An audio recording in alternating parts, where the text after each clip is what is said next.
आज जिस फंड का हम रिव्यू करने वाले हैं उसका नाम है एसबीआई टेक्नोलॉजी फंड। इसकी बात करूं तो 3 साल का जो एवरेज है इसका वो 0.15% के आसपास है। आईटी सेक्टर का एक एक्टिव मैच फंड है, एसबीआई की तरफ से आता है। बहुत समय से लोग इससे परेशान चल रहे हैं। साथ में जो टाटा टेक्नोलॉजी फंड है उससे भी लोग परेशान थे, एचडीएफसी का टेक्नोलॉजी फंड है उससे भी लोग परेशान है। रीजन क्या है? रिटर्न्स निकालकर क्यों नहीं दे पा रहे हैं ये फंड्स? आपके पास कोई सा भी आईटी सेक्टर का फंड है तो आपको इस वीडियो के अंदर बहुत जानकारी मिलने वाली है। जरूरी नहीं है कि एसबीआई हो, कोई सा भी आईटी सेक्टर का फंड हो, आपके लिए ये वीडियो काम की रहने वाली है। तो नमस्कार दोस्तों, सबसे पहले चैनल को सब्सक्राइब कर लीजिएगा और वीडियो को लाइक कर दीजिएगा, जिससे कि कोई भी इंपॉर्टेंट वीडियो, इंपॉर्टेंट अपडेट आपसे न छूटे। अब मैं वीडियो में आगे बढ़ता हूँ। कंप्यूटर स्क्रीन चालू हो चुकी है। फंड का नाम आपके सामने है, SBI technology opportunity fund. Direct plan का डेटा है आपके सामने है। तो सबसे पहली बात, हम शुरू करते हैं इसकी रैंकिंग से। किसी भी तरीके की रैंकिंग इस फंड को अभी तक नहीं मिली है। और मैं अब आपको बताऊं, रिस्क में इसका वेरी हाई है। और जो रिस्क है इसका वो सेक्टर बेस्ड है, तो इसका रिस्क देखा जाए तो और बढ़ जाता है। एक तो इक्विटी है, ऊपर से सेक्टर बेस्ड है। 3 साल का एवरेज करीबन 0.15% है। एनएवी इसका 223 रुपए 24 प्रतिशत है।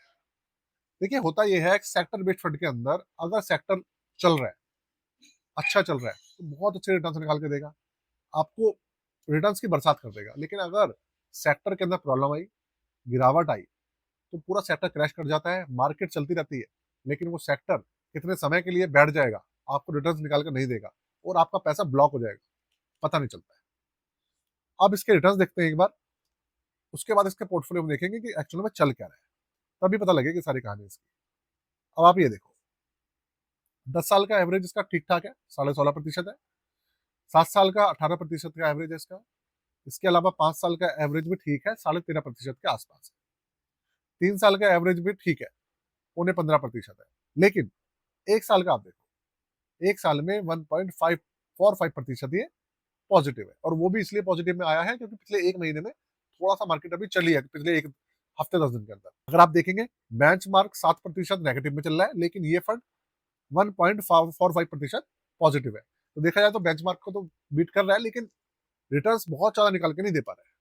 कहानी ये 6 महीने में करीबन 11% नेगेटिव था, ये 11.11%। 3 महीने में 12% नेगेटिव है। और पिछले एक महीने में 6.66% पॉजिटिव आया है। रीजन मैंने आपको बताया, पिछले हफ्ते 10 दिन के अंदर मार्केट थोड़ी उठी है, इसलिए उठा है। तो देखा जाए तो पूरा सेक्टर ही अभी डाउन चल रहा है, पूरा फंड ही डाउन चल रहा है। आईटी सेक्टर को आप देखेंगे, किसी भी फंड को आप उठा के देखेंगे और उसका पोर्टफोलियो चेक करेंगे, तो उसके अंदर आईटी सेक्टर की हिस्सेदारी आप देखिए, आपको कम मिलेगी। एग्जाम्पल के लिए मैं आपको बताता हूँ, जियो ब्लैकरॉक फ्लेक्सी कैप फंड, जब तक इस फंड ने अपना जो आईटी सेक्टर के अंदर हिस्सेदारी ज्यादा बढ़ा रखी थी इन्होंने, तब तक इनके जो रिटर्न से निकल कर नहीं आ पा रहे थे। इनका फंड पॉजिटिव नहीं जा पा रहा था और नेगेटिव में ज्यादा चल रहा था। लेकिन जैसे ही इन्होंने उसको कम करा, आप देखिए थोड़ा सा ये फंड जो है उसके अंदर सुधार हुआ और उसने चलना शुरू करा। Same problem Motilal Oswal mid cap fund के अंदर भी थी। आईटी सेक्टर की हिस्सेदारी करीबन थी उसके अंदर 34%, Motilal Oswal mid cap fund के अंदर। फिर बहुत महीनों से वो चीजों को हैंडल कर रहा था। वो बहुत महीनों से इसके अंदर यही प्रॉब्लम चल रही थी, ड्रग्स बिल्कुल भी निकल के नहीं आ पा रहे थे। फिर मोतीलाल ओसवाल वालों ने, मिड कैप फंड वालों ने, जो आईटी सेक्टर था उसको घटाया, उसकी हिस्सेदारी कम करी, दूसरे सेक्टर बढ़ाए जो चल रहे थे, तब जाके उस फंड ने थोड़ा सा परफॉर्म करना शुरू अब करा है। तो भाई आईटी सेक्टर के अंदर प्रॉब्लम अभी चली रही है, कहानी ये। बाकी फंड जो है बेंचमार्क को बीट कर रहा है, ओवरऑल पॉजिटिव है, यही बहुत बड़ी बात है। 10 साल के हिसाब से ये पहले नंबर पे चल रहा है, 7 साल के हिसाब से, डेटा के हिसाब से दूसरे नंबर पे, और 5 साल के हिसाब से भी ये पहले नंबर पे। तो देखा जाए तो टॉप 3 के अंदर है, बल्कि टॉप 1 पे चल रहा है। आगे चलते हैं, पोर्टफोलियो समझते हैं, इसका पोर्टफोलियो कैसा है।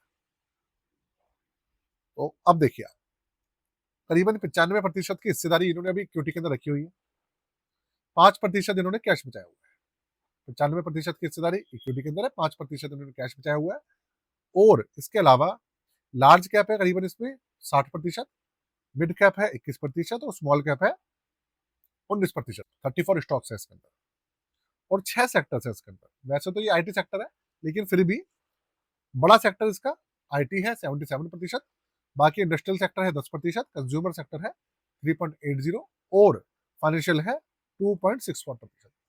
क्योंकि ये एक्टिव मैनेज फंड है, इसलिए जो दूसरे नॉन आईटी सेक्टर के जो स्टॉक्स हैं वो भी इसमें शामिल कर रखे हैं, जिससे कि कुछ पॉजिटिव रिटर्न निकल कर आ पाए। यही फायदा होता है एक एक्टिव मैनेज फंड का। आगे चलते हैं। थोड़ी सी रिटर्न्स के बारे में बताने से पहले आपको अपने पोर्टफोलियो सर्विसेज के बारे में बता देता हूँ। अगर आप अपना पोर्टफोलियो बनवाना चाहें 999 में आप बनवा सकते हैं। आप रिव्यू करा सकते हैं, नया पोर्टफोलियो बनवाना चाहें तो वो भी करा सकते हैं। स्टॉक पोर्टफोलियो, म्यूचुअल फंड का पोर्टफोलियो हो, सारी चीजें हैं इसके अंदर, आप देख लीजिएगा।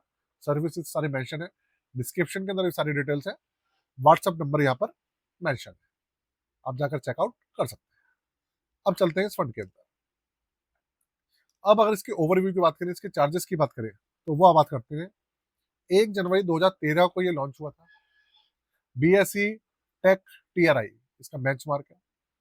ओपन एंडेड स्कीम है, एक्सपेंस रेशियो बेहद ज्यादा है, 0.94%, अप्रॉक्स 1% के आसपास हो गए, और 4,000 करोड़ के आसपास का इसका AUM है। 18.65% का इसका एवरेज है। एवरेज बहुत अच्छा है, क्योंकि आईटी सेक्टर ना, हमारी कंपनी जो है, बड़ी कंपनीज हमारी, वो आईटी सेक्टर की ज्यादा है। और हम अगर बात करें जो सबसे ज्यादा सर्विस एक्सपोर्ट करते हैं, वो भी हमारी आईटी सेक्टर की सर्विसेज है। अमेरिका को, यूरोप को आईटी सेक्टर की सर्विसेज सबसे ज्यादा हम एक्सपोर्ट करते हैं। इसके अलावा 5,000 रुपए से मिनिमम इसके अंदर लमसम, 500 रुपए से मिनिमम SIP इस फंड के अंदर शुरू हो जाता है। एग्जिट रोड है इसके अंदर 0.50%, 15 दिन तक। उसके बाद किसी भी तरीके का इसके अंदर एग्जिट रोड वगैरह भी नहीं है दोस्तों, और ना ही कोई लॉक इन पीरियड है। ये है इस फंड की डिटेल आपके सामने, जो मैंने आपको बताई है। तो बाकी आपका क्या मानना है? आपके पास अगर ये फंड हो, आपको कितने रिटर्न निकाल के दे रहा है, मुझे कमेंट बॉक्स के अंदर जरूर बताइएगा। फंड के अंदर कोई टेक्निकल प्रॉब्लम नहीं है, अच्छा चल रहा है यार। मार्केट ही नहीं चलेगी तो फंड क्या करेगा? सिंपल सी बात। मार्केट चलेगी तो फंड भी चलेगा। वीडियो को मैं यही खत्म कर रहा हूँ आज के लिए दोस्तों। जय हिंद, वंदे मातरम।